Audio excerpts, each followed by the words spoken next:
来看这第16线南投水里乡到信义乡这段呢，过去是因为这山壁真惊，而且土质又搁真烂，所以大概若风台也是讲大雨，就发生水崩山的灾情。这当地争取改善道路已经要10冬的时间啊。至于这交通部长陈世凯伫会勘了后呢，总算答应要开25亿，分阶段来改善，预计2027年就会开始动工。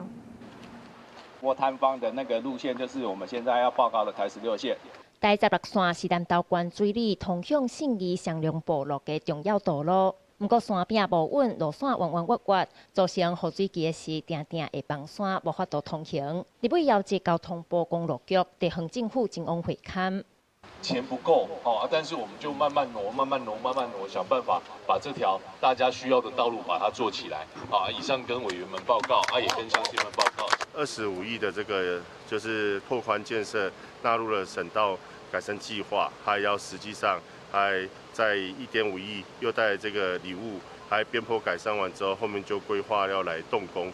第16线拓宽讨论几多年，一直卡伫预算甲工程基定无明确。即马交通部毋若承诺会开25亿分段改善，也同意投入1.5亿加强山壁保护。交通部长陈世凯强调，第16线拓宽打算对2017年6月动工，分做3阶段施工，也建议提供替代道路，避免工程期间影响居民通行。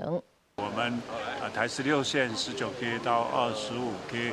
6K 里面的3K 比较破碎以及比较道路需要改善的地方。南投县政府表示，第16线19公里到25公里，几若位路基老化、高压损害，国道会互大型车真歹小闪车。这届伫立委的协调下，交通部也答应，按算来明年雨水期进前，就会先完成山壁改善的工程，降低落石甲崩起风险。记者陈平仪南投报道。